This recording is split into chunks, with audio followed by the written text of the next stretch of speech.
ကျွန်တော်တော်လုံးလုံးတက်လုံးလုံးပညာဒနာလောက်တာမဟုတ်ပါဘူးအတန်တကယ်လို့မှားခဲ့တယ်ဆိုရင်ခွင့်လွှတ်ပေးဖို့ကြိုတင်ပြီးတော့တောင်းပန်အပ်ပါတယ်လာပါဗျာဒီနေ့ကတော့ခန်းကြီး master ရဲ့ new version ရေပေါ့နော်14လုံးမျိုးစကားလုံးကိုသွားပါမယ်14လုံးမျိုးစကားလုံးကစုအဲဒါမှမဟုတ် master ဆိုတဲ့စကားလုံးလေးသူ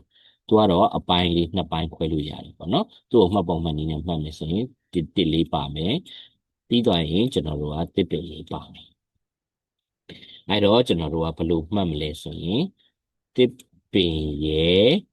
တစ်ရဲ့ဆိုတော့အဆုံးသက်ဖဲလို့ကျွန်တော်တို့ကမှတ်လိုက်မယ်နော်တစ်ပင်ရဲ့တစ်ရဲ့အဆုံးသက်ဖဲနော်ဟုတ်ပြီအဲ့တော့ကျွန်တော်တို့ကြည့်မယ်ဆိုရင်စုရဲ့အဆုံးကျွန်တော်တို့ကအနာဂတ်လာအဆုံးရှုမဆိုတနင်္ဂနွေနေ့ခီမဆိုနောက်ဆုံးကာလကဲဆိုမဆိုလာကိုနောက်တစ်ခုကကြတော့ကျွန်တော်တို့ကနန်းမဆိုနန်းရှိနှစ်အကုန်နှစ်အကူစံကဆိုmaster 3လပိုင်းအကုန်ဟုတ်ပြီဒီလို star ပြထားတာတော့ကျွန်တော်တို့ခန်းကြီးပေါ့နော် master